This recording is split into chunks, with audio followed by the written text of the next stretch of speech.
Welcome back to my YouTube channel. இன்றைக்கி வந்து சூப்பரான ஒரு சிக்கன் ரோஸ்ட்டு எப்படி செய்கிறதுன்னு பார்த்துக்கலாம்.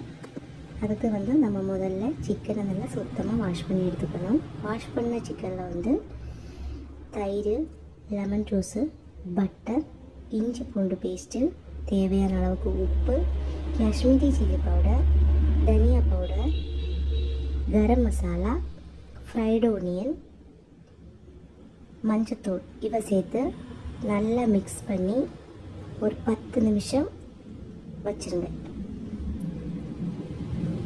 இப்போ நம்ம ஒரு மிக்ஸி ஜாரில் ஃப்ரைடு ஒனியன், கார்லிக், சீரகம், காஷ்மீரி சில்லி பவுடர் இவ்வளோ சேர்த்து கொரன்னு ஒரு பவுடர் ரெடி பண்ணி வச்சுக்கலாம். இப்போ நம்ம ஸ்டவ் பற்ற வச்சு அதில் பேன் வச்சுக்கலாம். பேன் வச்சுட்டு அதில் பட்டர் சேர்த்துக்கோங்க. பட்டர் சேர்த்து பட்டர் நல்லா மெல்ட் ஆனதுக்கப்புறம் மேரினேட் பண்ணி வச்ச சிக்கன் வந்து அதில் போட்டு நல்லா கிண்டி விடுங்க. நல்லா கிண்டி விட்டோம்னா சிக்கன்லேருந்து தண்ணி வெளியே வந்துடும்.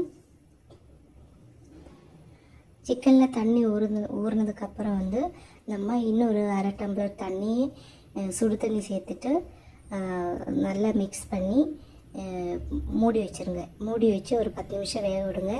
ஒரு 10 நிமிஷத்துக்கு அப்புறம் ஓப்பன் பண்ணிவிட்டு அதில் வந்து நம்ம கொரன்னு அரைச்சி வச்சு அந்த பேஸ்ட் இருக்கு இல்லையா, அதையும் சேர்த்து கறிவேப்பிலையும் போட்டு கொஞ்சோண்டு மல்லித்தலைப்பும் போட்டுட்டு அப்படியே நல்லா எல்லாம் மிக்ஸ் பண்ணி விட்டுருங்க.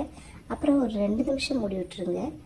அதுக்கப்புறம் ஓப்பன் பண்ணி பார்த்தோம்னா சூப்பரான ஒரு சிக்கன் ரோஸ்ட் வந்து ரெடி ஆகிடுச்சு. இது வந்து சப்பாத்திக்கும் சரி சாப்பாட்டுக்கும் சரி சூப்பராக இருக்கும்.